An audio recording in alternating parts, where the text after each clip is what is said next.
Anong ganap sa mundo ng showbiz? Nag-viral kamakailan ng social media personality na si Miko Montefalco matapos niyang ibunyag sa publiko ang panloloko ng kanyang asawang si Patrick Bernardino. Wala kang pera, pala mo sa mga anak mo, pero buta pamumokpok, meron ka! Libre ka Pearl Diamond, meron ka!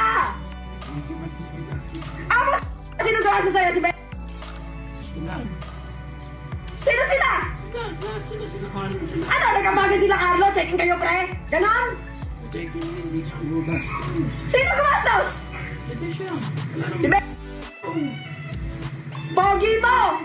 Sa isang emosyonal na post sa Facebook, sinabi ni Miko na hindi lamang ang kanyang asawa ang haharap sa mga posibleng legal na aksyon, kundi pati na rin ang mga kaibigan nitong umano'y sangkot o tumulong sa pagtataksil.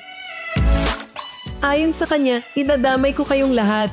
Kayong mga kaibigan ng palamunin kong asawa na ang lalakas ng loob tumingin at humarap sa akin kahit alam niyo kababuyan ng asawa ko. Umapak sa pamamahay ko, tumanggap ng panglilibre ko, may araw kayo. Bagamat hindi pa malinaw kung anong kaso ang isasampa ni Miko, may mga espekulasyon na maaaring concubinage ang isa sa mga ito.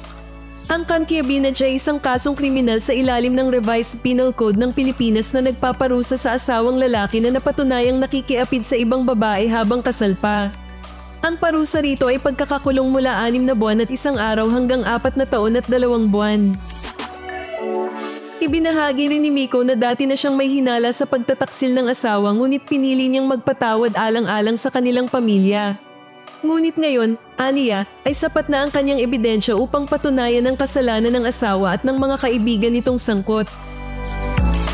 Sa kanyang post, sinabi niya, "It is over. It is over. Kadiri kayo. Ang bababoy niyo. You all are free to judge me. I'm just a wife who forgave and realized I shouldn't have. Enjoy the show, everyone."